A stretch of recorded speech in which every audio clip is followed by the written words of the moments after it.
This is Street Knowledge with Chris Graham. Welcome to the podcast. Chris Graham, Scott German, and we're going to hope technology's kinder to us today. I had a little bit of a phone outage yesterday afternoon, and so our talk got cut off at 15 minutes. I was going to just kind of close up the podcast, talk for a couple of minutes, and then say, Scott and I will talk more tomorrow, and then I ended up rambling for about 30 minutes. And so now I want to bring Scott back in. We're going to talk more about the Bronco Mendenhall State, the program. Not that we're milking it. We just haven't gotten all through this yet in terms of, kind of sharing our views. And there's some nuances between, how Scott sees it, how I see it. And so, Scott, we talked about a lot yesterday, and we were kind of wrapping up.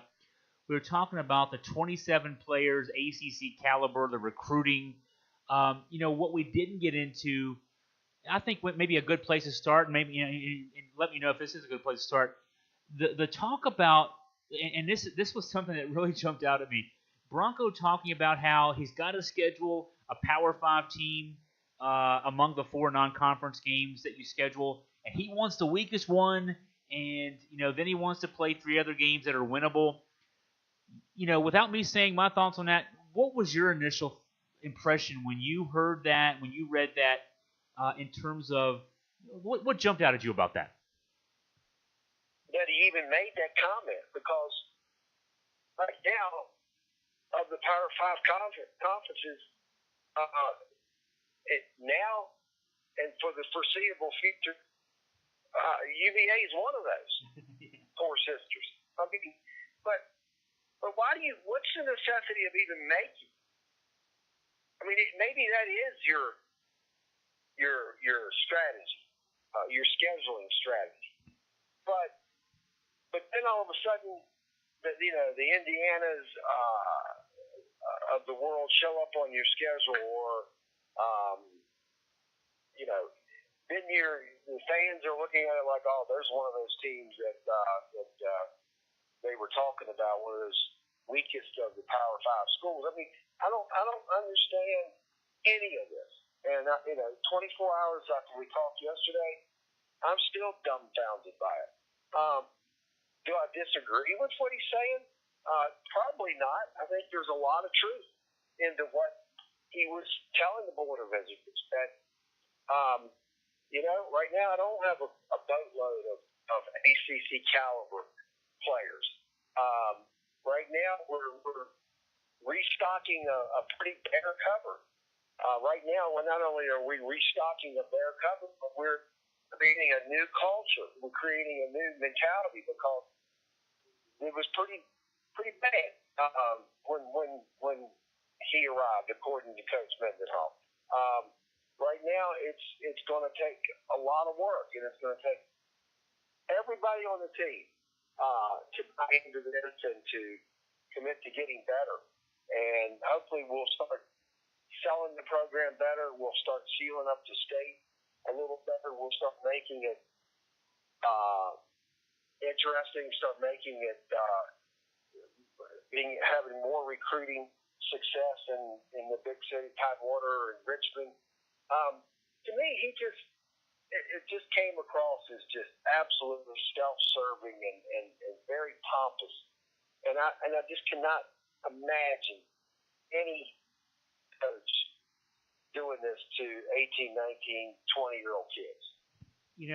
Talking about the scheduling, one, I've said twice now on podcast this week exactly what you said there at the beginning too, about how if you're talking about the weakest Power 5, that would be Virginia, or Virginia's definitely on that short list of those teams. Basically, I think I said at one point, if Virginia calls you and says, we want to schedule a game with you, that AD hangs up the phone and says, yeah, Virginia wants to play us. Awesome, that's a win for us. But so then, and that said, I would agree, Scott, too. I think at this stage, you don't want to be playing in 2018 with a 2018 Virginia team. You don't want to be playing Alabama. So schedule Indiana. Now, Indiana beat us last year in Charlottesville.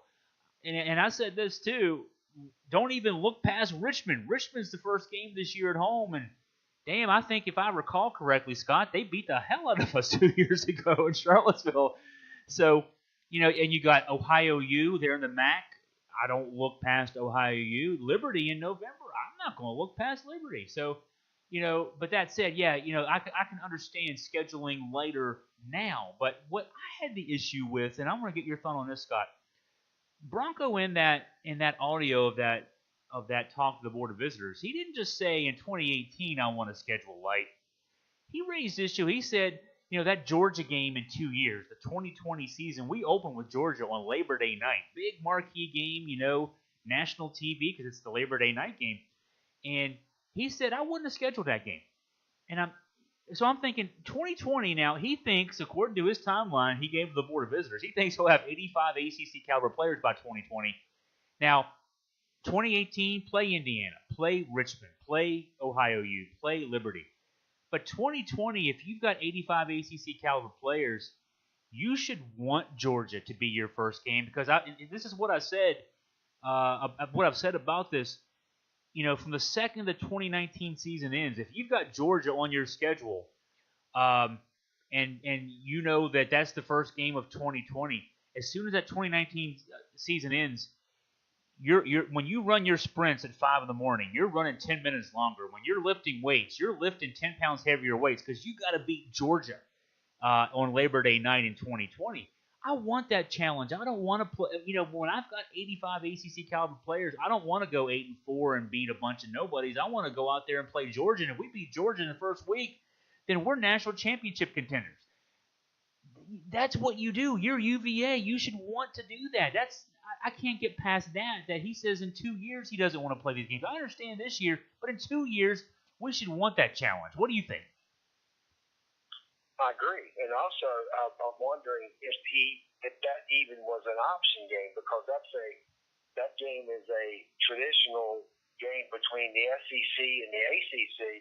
And I looked at future schedules, and there's other teams. Wake Forest is playing in that game in a couple of years. This may just be a randomly selected thing by the computer and agreed upon by the conference, both conferences. So this is a situation where this may not even be a game that Little Page or John Oliver had anything to do with. Even if they did, I think that's a challenge you look forward to. That also should be a recruiting tool. Yeah.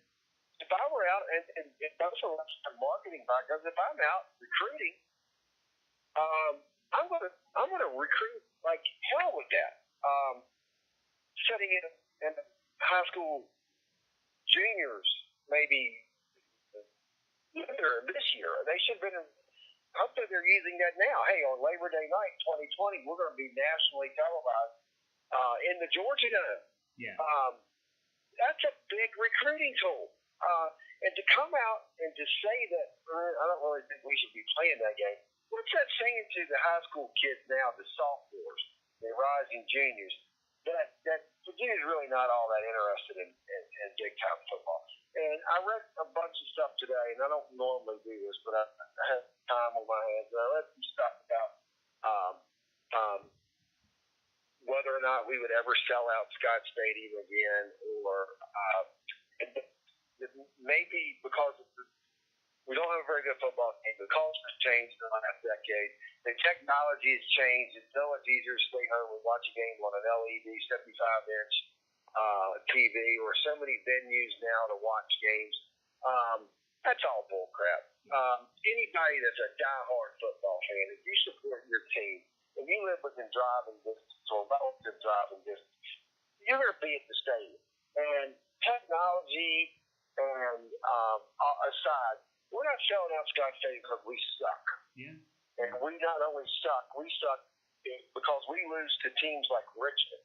And we have had a decade of that, and that's the current culture in UVA. If you start putting a good product on the field, we'll start filling Scott Stadium on a regular basis. And there was even comments about maybe tarping off sections of the upper deck so we could consider, maybe lowering capacity to 52,000 or 50. If you're going to do that, just fold football. Play Ivy League football. Yeah. I don't know. Most of these posters can hide behind the computer screen. I don't know the demographic, how old they are, and I know I'm a lot older than most of them.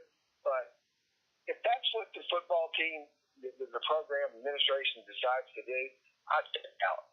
I check out immediately because I'm not interested in it. That's waving the white flag as surrender and go join the Ivy League or maybe drop back to the Colonial and play JMU and things like that. Of course, that would be a disaster right now too. But just as simple. You put a good team on the field, a good product, and the video will follow a good crowd. They'll come close to capacity. But I just have really had a different viewpoint of Coach Mendenhall in the last couple of days because I just don't. I don't agree with the message. I don't agree with the methodology of how he delivered it. I think there was much better ways to get his points across to the Board of Visitors without throwing 3/4 of your team under the bus. That's the problem I got I as well, just like you, Scott. I mean, what he's saying is the kind of stuff that is best said in one-on-one meetings with your players. Hey, he could sit down with a player because he's got the ability to do so. Hey, we only have 27 players who are ACC caliber. You're not one of them. Work harder, get better. You could tell your group, sit everybody in a room and tell them all as a group. We only got 1/3 of our guys are ACC caliber. Work harder in the offseason, get better. And you could sit with your group and say, look, we're scheduling this way so we can get confidence, and we're trying to build a program here, and we want you to be part of what we're building here. And, you guys might not win an ACC championship, a national championship, but you can be the guys who get us going in that direction. I mean, that's all good in a private context, but to say that stuff publicly, to say to the Board of Visitors and knowing that there are reporters and there's audio devices that are recording, knowing that it's going to get out there, knowing that it's going to get out there is the issue for me because, why are you using the media to in your mind justify to the world that your guys need to work harder? I mean, that's just you're insulting your guys. Is all you're doing. And I've said this. I mean, I'm a guy that I train for marathons and I get up early 3 days a week and go run long distances and. These players right now, it's June. It's hot. I mean, even when you wake up early, it's hot. And they're getting up early and running sprints, 5 or 6 in the morning, getting up and running sprints. They're lifting weights. There aren't 30,000. There aren't 60,000. There aren't 90,000 people cheering them now. There's nobody out there when they're doing what they're doing now. Then they go to summer school so they can stay ahead and stay on pace for graduation. And now they're being told, hey, wake up at 5, go run your sprints, lift your weights, go to summer school, but you're not good enough. I mean, that's crap. These kids aren't getting paid. They're getting a degree, and that's their recompense for doing all this hard work. And then their coaches tell them they're not good enough. And not just telling them, that's fine. They're telling the public they're not good enough. That's crap. That's throwing that's backing the bus over them a few times. And I'll side with the players who aren't getting paid to do this stuff 7 days a week instead of siding with the $3.1 million a year coach who hasn't figured out how to win with these guys yet. That's the problem I got, is that he's out there throwing those guys under the bus publicly, not privately. And then, Chris, I read that again a couple times to just try to maybe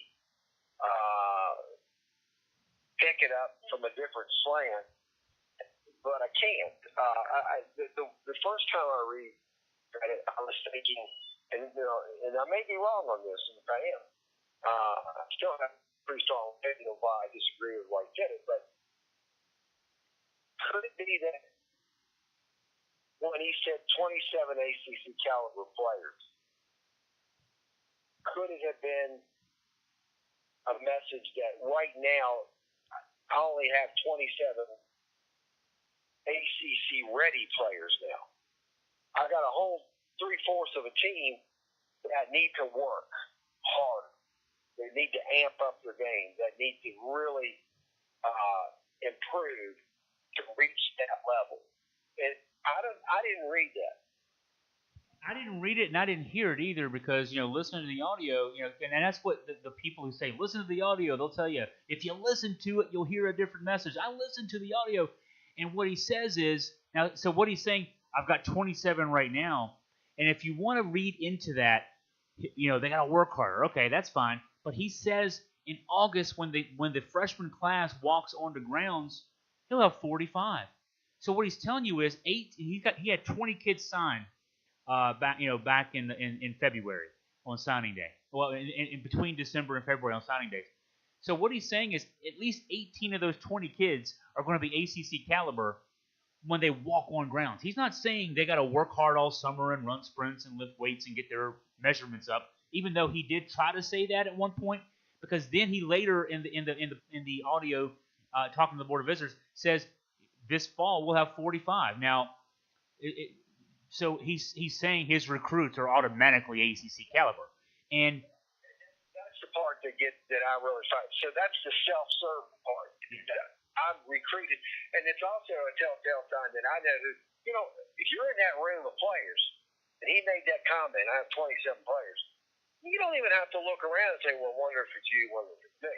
Because basically what he's saying is all the players that I've recruited are ACC ready. Yeah, yeah. Anybody that's in here, anyone that's in here that was recruited for one that hasn't already, that I honor the scholarship that hasn't already bailed out, none of you are ready. And by the way, this group of 20 more players that I recruited, that's just going to add to this. Yeah. So it's a self-serving, pompous statement on his behalf, and it makes it very clear to look around that room. It doesn't take a rocket scientist to see and understand who he's talking about.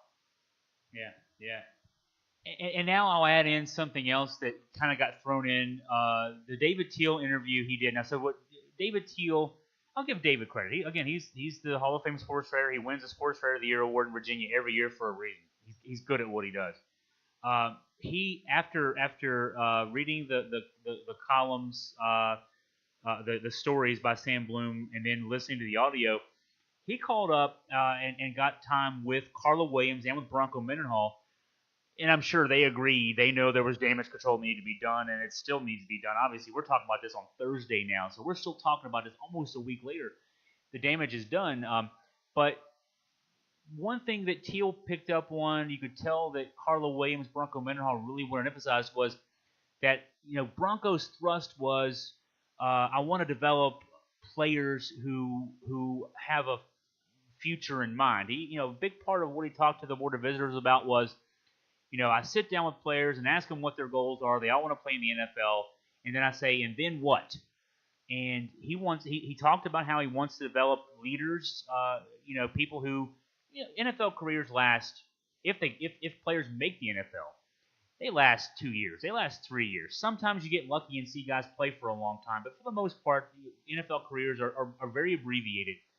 And so that's fine. That's not anything unique. Bronco Mendenhall's not tapping into anything there that's not known anywhere else. I mean, I've run the numbers. Statistical fact. No one can disagree with that. Yeah, I've run the numbers. I did when I wrote a column this week on this topic. There are currently 23 Virginia players signed to NFL rosters, and if you think about the lifespan of an NFL career, now Mount Schaub is still one of those guys. So he left Virginia in 2005, I think it was.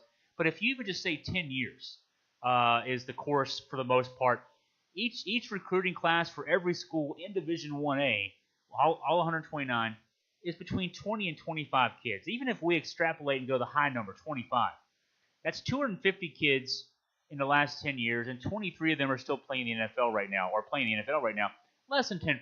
Even Alabama, I counted Alabama's up, 90 kids from Alabama currently signed NFL rosters.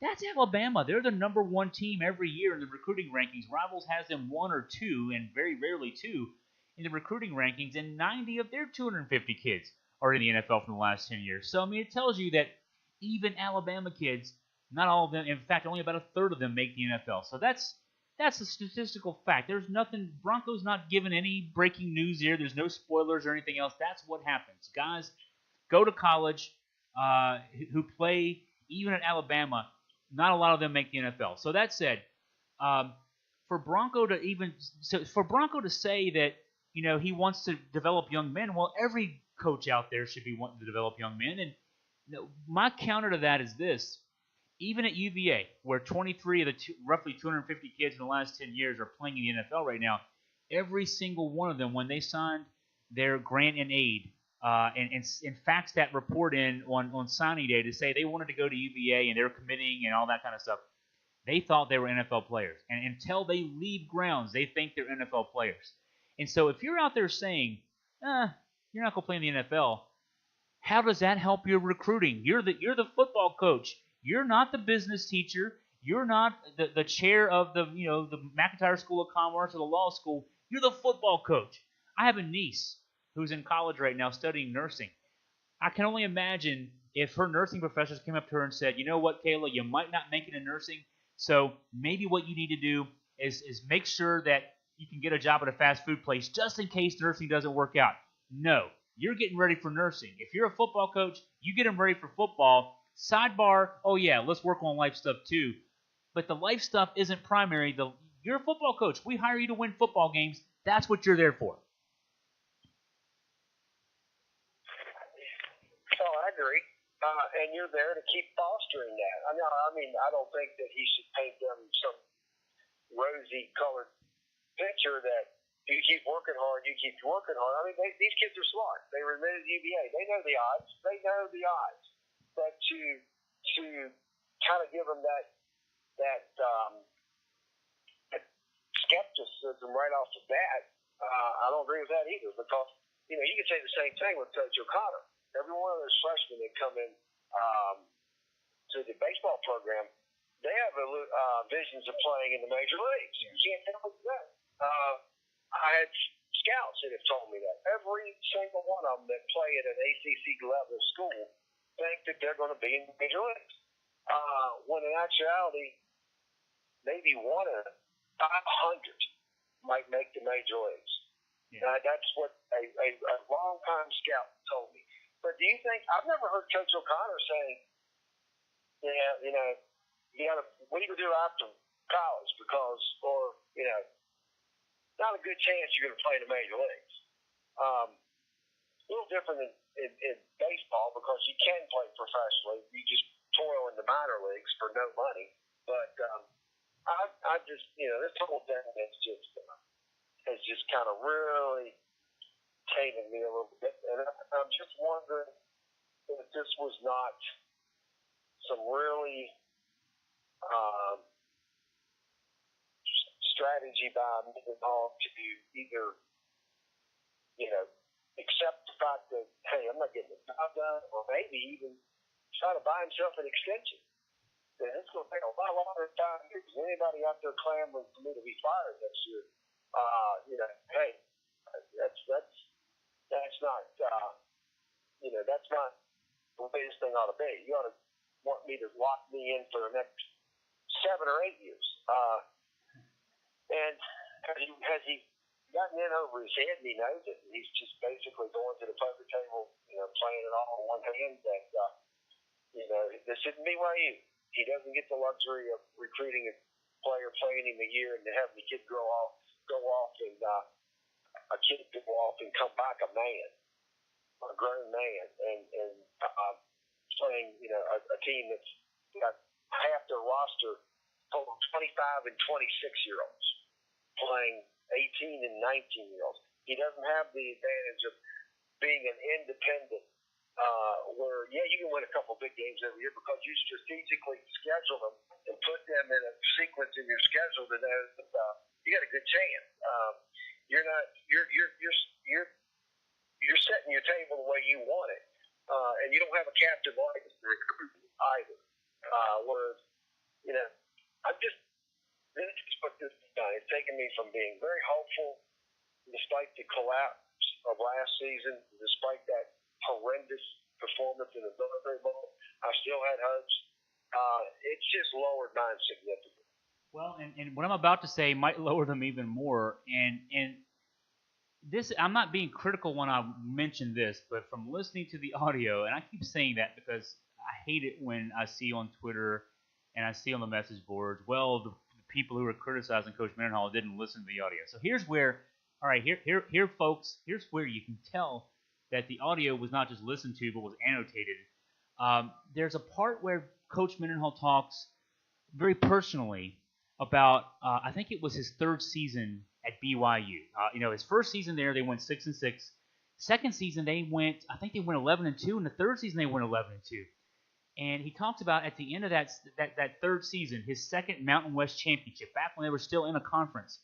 And he says, as they were winning the game on the field to win the Mountain West title, and he said, I'm literally holding a trophy over my head, and it should be a moment of great adulation and celebration internally.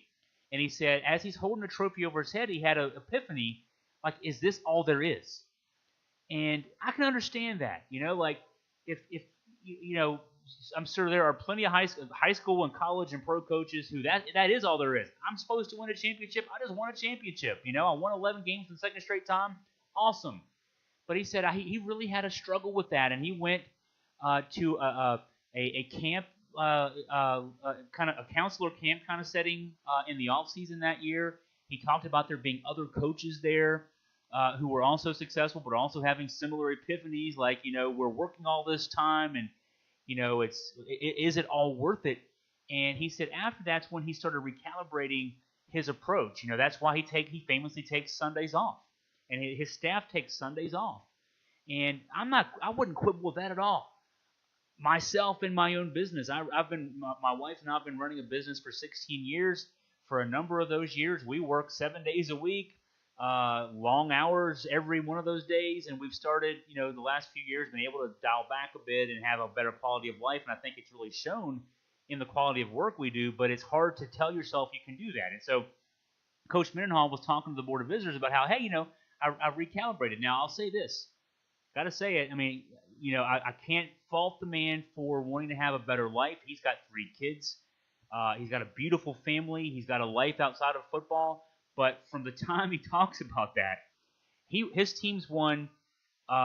There was a 6-year stretch in his tenure at BYU where his teams won double digits 5 years out of 6.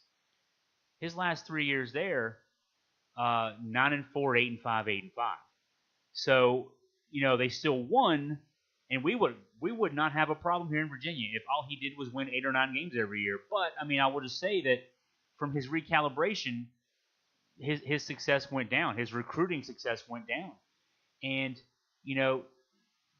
those are realities. I'm not criticizing that. I'm just pointing out that from when he talked to the Board of Visitors about when he had that epiphany in his own mind, in his own life, and decided that football couldn't be 24/7, 365 for him, his teams became less successful. And so, again, not criticizing, just pointing out that's a fact. And how do we now reconcile that at Virginia?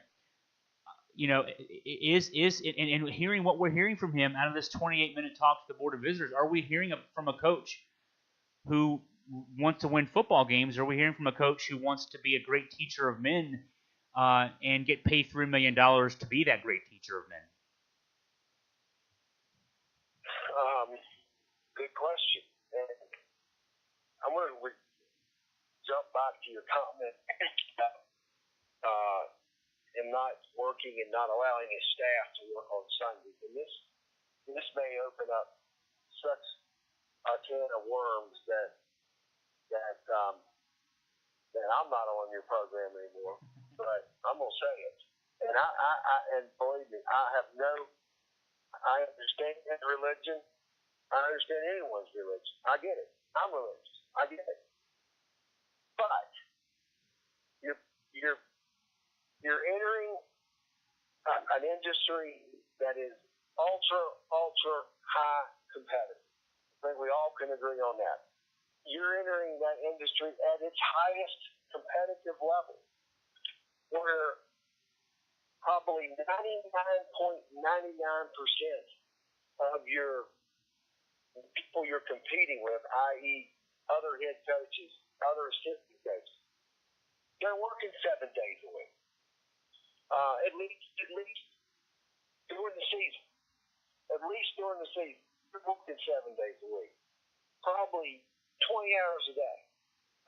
anything to get ahead. He knew the condition of this football program. He knew the depths that this program was in.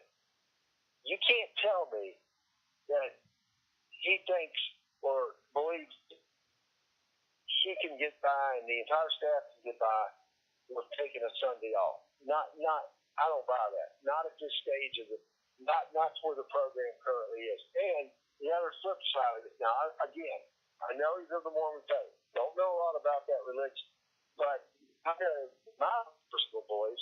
There's plenty of times you can worship. Plenty of times.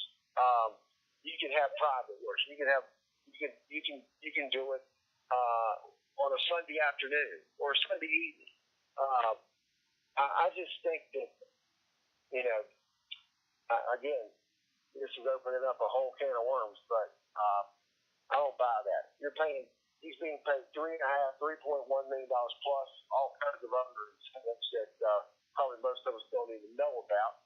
But my gosh, if it takes 7 days a week to get the job done, then you better be ready to put it in. And I'll say this too. So, when he was talking to the board, he knew that the members of the board weren't hardcore athletics people, but he could relate to them because they're all business leaders in their own respects. Either they're executives or they've started their own companies, etc. And so he tried to relate it in that term. So he talked about when he took the program over, he said he felt like it was taking over a corporation that was sort of in like bankruptcy mode. Like taking a company that had gone into bankruptcy, he's taking it back out, and year one was just building up capacity. Year two, they talked about bringing football into the equation, etc. So I understand that. I'm a business guy too. I mean, I write sports, but I also, like I said, I've run a business for 16 years now. Very fortunate that it survived this long. And so when we were in startup mode, bankruptcy mode, whatever you want to call it, from his perspective, when you're starting up and you're trying to build something from nothing, which is what he was doing, you don't have the luxury of days off in startup mode. You don't have the luxury of days off when you're taking over something that's at the stage that UVA football was in when he took it over, and we're still in that stage. I mean, if he wants to play the week schedule card, he still thinks he's still in that startup phase, still year 3 of the startup phase. Well, I can speak from personal experience. I'm not preaching to him to do something that I have not myself done, but we started Augusta Free Press in 2002, and from 2002 until about 2014 or so, 7 days a week, 10, 12, 15 hours a day, that's what you do. Because you know what? If you wake up tomorrow morning and don't have food in the house, that's the consequences of not working your butt off the day before and the week before and months before and that kind of thing. Now, the difference, this is where I will quibble. When you're Bronco Mendenhall and you want to use business terminology and talk and impress the business wizards on the board of visitors and say, we were in startup mode and we were taking this thing from bankruptcy level and we're building up a corporation here. If you want to use that terminology, you got to put your ass in it too. You got to put the hours in, and nobody in startup mode takes time off. I didn't have the luxury to do so, but you know what? He does, because unlike in business, a business can fail. I mean, you know what? Augusta Free Press could have failed. Any other business in the world can fail at any time. We know that now very well in this day and age. But a college football team don't fail. Even if they're 2-10, even if nobody's buying tickets, he still gets paid. A CEO or a startup guy like me, if something happens and our business goes under, we're looking for a job or we're out of our house. And that's happened to me. When I left my job in 2002 to start Augusta Free Press, I had to move back in with my parents. That's true startup mode. He can't get away with talking about business terminology and then take his day off and say that that's very important and having an even keel life. You can't have it both ways. That's a big problem I've got with this. Yeah, and I remember, and I'm not going to be able to quote this exactly word for word because it's been a long time, but I remember reading a book or article once about basically the philosophy and the mentality of former Washington Redskins coach George Allen, and he was comparing NASCAR to head coaching and being a head coach in the NFL. I'm just trying to remember as well as I can. And I think the comment was, in the NFL, as a head coach, you work 7 days a week. And the reason you work 7 days a week is because everybody else does it. I would say that most of your successful head coaches in college football are, religious affiliation or not, are working on Sundays. What about Catholic affiliate? Are they not going to Mass on Saturday nights? And the other thing is, it kind of, to me, is it rings a little bit of lack of competitiveness, because I worked in a field 30 years in a sales and marketing field, and when I wasn't working, I was very, very agitated because I was wondering what my competitors were. Yeah. So that football facility, that new one that they're going to tear down University Hall and build in the future, thus Abbott supports the program. Do we want to drive by there on a Sunday afternoon and get empty? Well, and even and being preached to that you got to take that day off, that's fine. I mean, that's his philosophy. But again, he's in startup mode still, and he's still building this thing up. But I guarantee you, those players aren't sitting around on Sunday. They're out there still running their sprints. They're doing homework. They're doing what they got to do, and so it just rings hollow to me. I mean, I would, and it's a luxury that you get to have when you're getting paid a lot of money to be a football coach.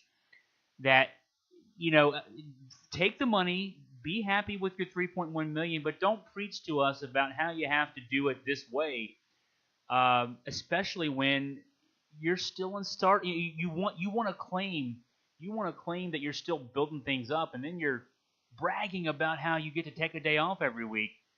I don't know. I mean, I don't have that luxury. Even now, I mean, we're taking it easier, but when I say I can take it easier. Augusta Free Press has stories posted, usually between 15 and 20 stories posted every day. And when I say every day, I don't mean just the days that I work. Christmas Day, I'm writing and posting stories. My birthday, I'm writing and posting stories. When I go on vacation to the beach, I'm writing and posting stories because Augusta Free Press is me. It's not me and 10 other people. I mean, the 10 other people send stuff to me. Scott, you're a contributor, but it all flows through me, and there's no backup guy. So, I'm doing great in life, but I got to work my butt off to maintain it.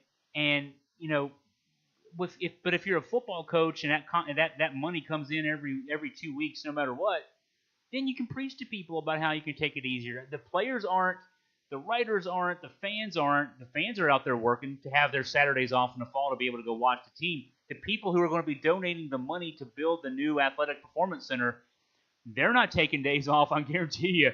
To be able to give you the millions to do what you need to do to win football games. I don't know. It just jumps out at me. And of course, and again, I talked about how I'm on the side of the players in all this. These players who are getting up early in the morning to run their sprints, to lift weights, and then when it's fall and they're practicing, they're practicing, they're studying their playbooks. They got to travel every other week. Sometimes long distances for these road games. Even on home games, they're staying in a hotel Friday night before a home game on Saturday. They give up all their Saturday, obviously, for it. They're getting beat up on the field because that's just what happens in football. They don't have that same luxury to say that, let's have an even-keeled life. They don't have time to think about that. And they're out there doing all this stuff and then being told that they're not good enough. The whole sum of the whole thing. And it bothers me, and I'm really tired of being preached to by the folks on the message boards and Twitter that I'm getting it wrong. It's okay for someone to point out that your program's messing up, and that maybe there's some things you can improve upon. So, Chris, probably wrapping up something we should have wrapped up a few minutes ago.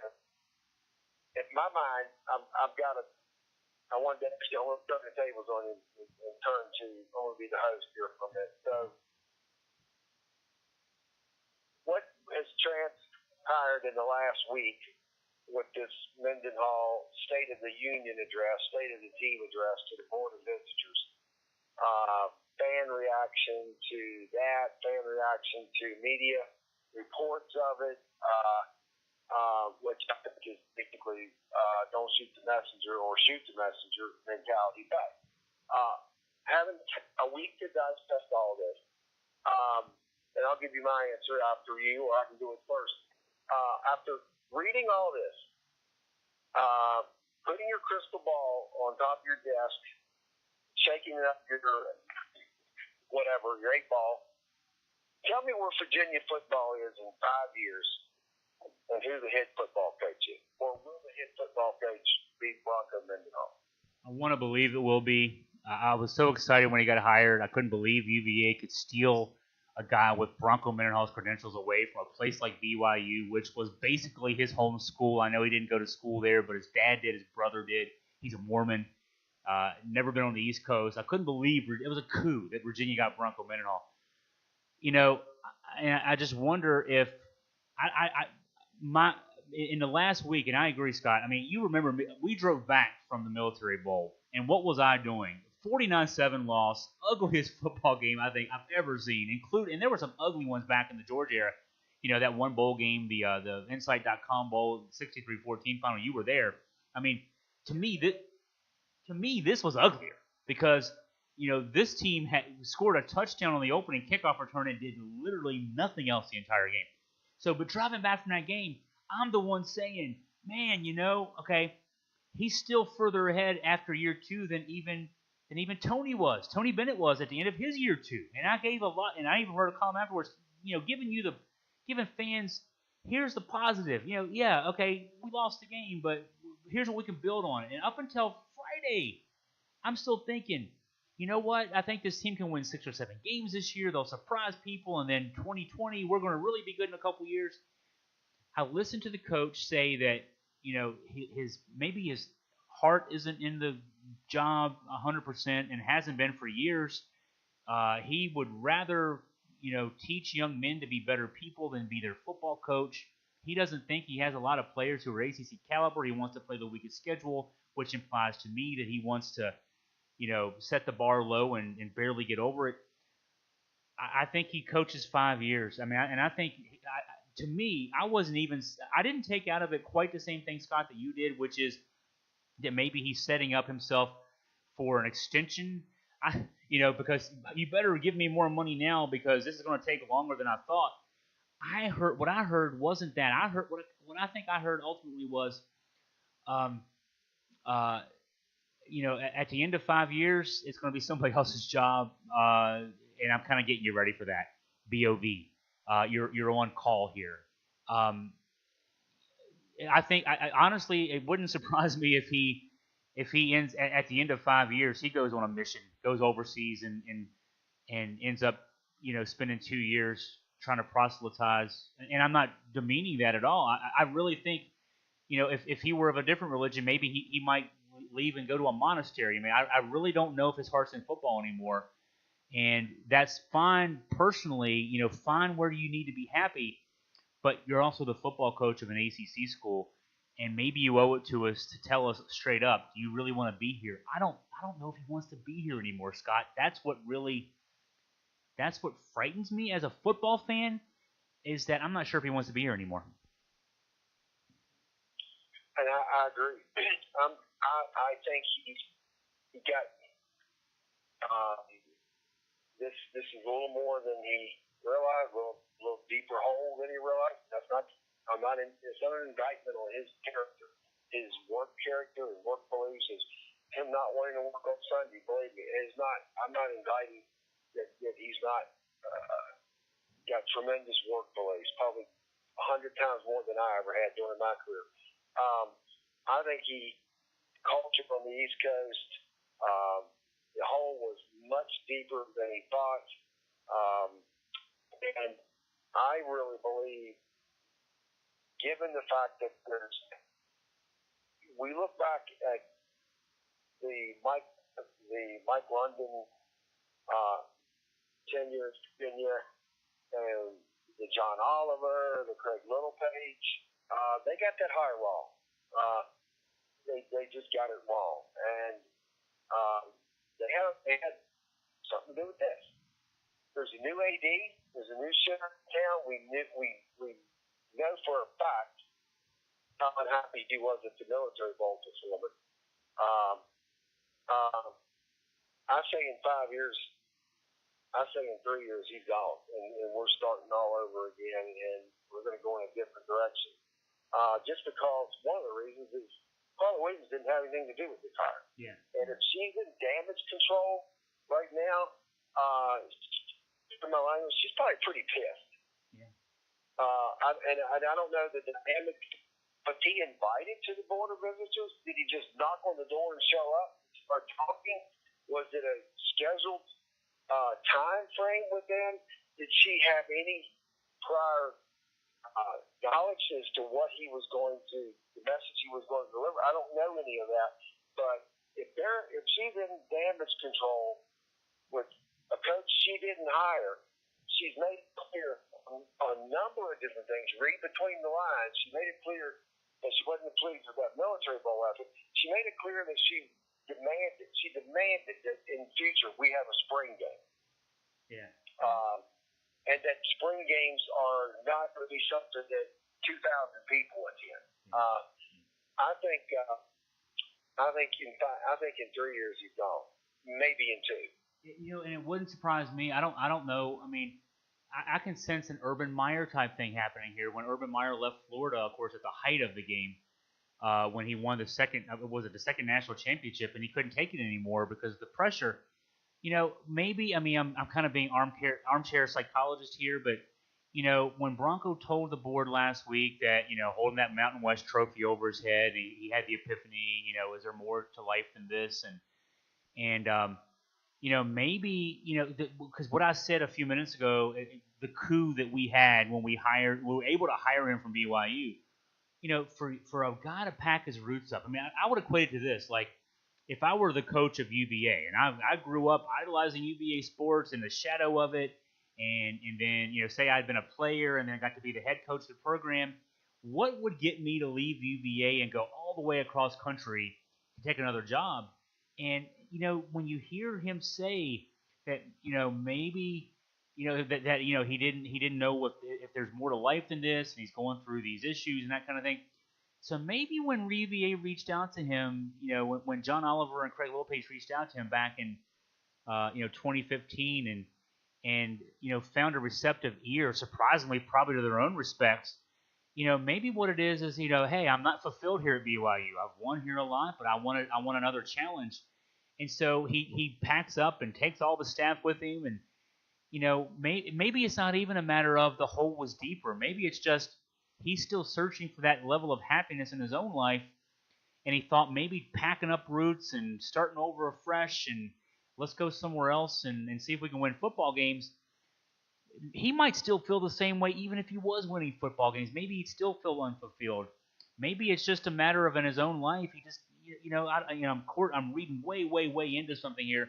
But, all I can say is what I heard was a guy that doesn't seem to me to want to be a football coach. And I'm not criticizing that because, hell, it's a hard job. And I think he's a smart enough guy and a well-spoken enough guy that he can do anything he wants to, and he's young enough to do it. It wouldn't surprise me, Scott, if he were not to just at some point maybe just say, I'm kind of done and I'm not quitting, but I am stepping away, and it's time for me to move on to another. We've seen coaches do that. We saw Urban Meyer do it. John Gruden, of course, famously did it. He left football. He's back now after many years away from the game as a coach. Bill Cowher, stepped down from the Steelers when he was at his height back, when he had the Steelers win a Super Bowl. So we've seen successful coaches do it. Bronco, the last 2 years notwithstanding, a very successful coach in his right, but maybe the passion's not there, and I did hear that. I heard the passion's not there. I'm kind of waiting for the other shoe to drop. And I think it's going to drop sooner or later. This is a disastrous season. And believe me, after what we saw how we saw last season collapse, how we saw the military bowl collapse, and we lose a good quarterback, and we lose two very, very good defensive players. Wow. This thing could go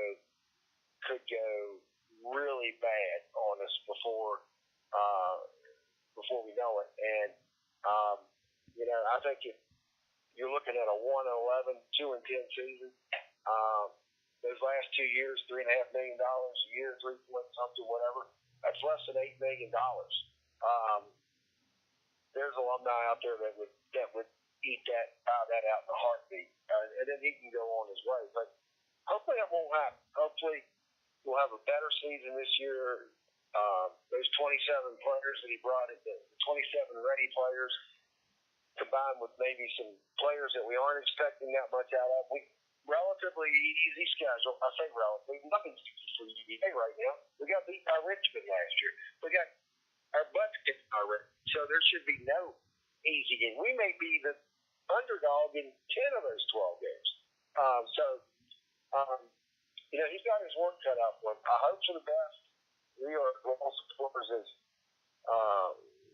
you'll find. We talk about UVA fans looking for that dark cloud somewhere out there. You don't have to look very hard. We're in the middle of a tsunami right now. Yeah. And my final statements on this will be this, for those listeners, and I've tried to reinforce this the last couple of podcasts, and I can't wait to talk more about basketball, and we'll do that on subsequent podcasts.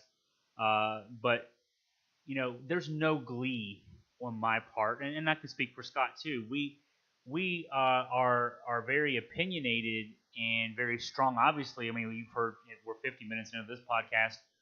My third one, and Scott and me back-to-back days doing long podcasts talking about this issue, it's not because we're trying to exploit this and all. It's because we care. And you know what? I want to see the team. I'd love to see the team win 10 games and go play in Charlotte this year and get back to the level. And I want to see Bronco succeed. And I want to see him retire in 20 years as the coach. I mean, there's no glee at all in seeing this after Mike London, after Al Groh. This is not fun. On Saturdays in the fall when Virginia football is losing, those are bad days. I mean, it sucks. I mean, Scott can tell you when our drives home are not fun when Virginia loses anything.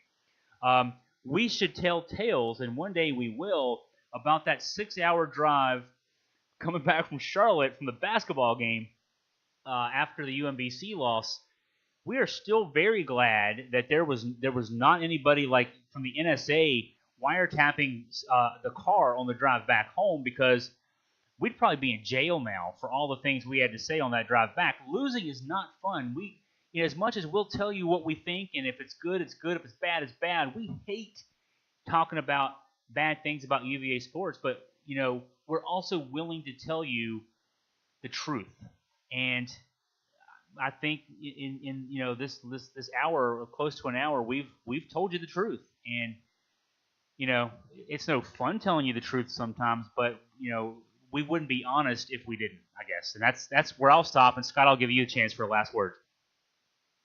I agree with everything. I mean, I am saddened by this. Not that I'm saying we're right, he's wrong, but we're not reporting this. We're not writing a column on the facts. We're just kind of giving our opinion. This is the kind of comments that I would have liked to have sat back and watched or listened to Justin Fuentes give. And if you look at the text message board, I mean, they're eating this up. And every true Wahoo fan knows that if the scripts were reversed and this was Fuentes going his team like this, the UVA fandom, the message boards would be doing the same thing. We're just trying to look for any glimmer of hope that we can and not give up on Coach Mendenhall. We don't want to give up on Coach Mendenhall, but boy, this to me, this is really been disheartening. I think it's a great point to end on. I hadn't even thought about the fact that other fan bases, of course, are having a field day with us, including Virginia Tech. So yeah, we'll talk. So we're going to talk basketball coming up next on a subsequent podcast. Another top 25 had Virginia number 2. Preseason top 25 had Virginia number 2. Oh yeah, that's awesome. All the stuff with baseball, the top recruits coming back. And Scott and I even talk baseball, and I'm trying to get Scott. We'll talk some baseball coming up too, O's and Nats. So we'll talk some positive stuff coming up, and I want to thank Scott for. And I'm glad technology worked out for us today too. We were able to get everything in today. So for Scott German, I am Chris Graham, and going to sign off for our podcast, and I will sign off as I always do. Wahoo wah.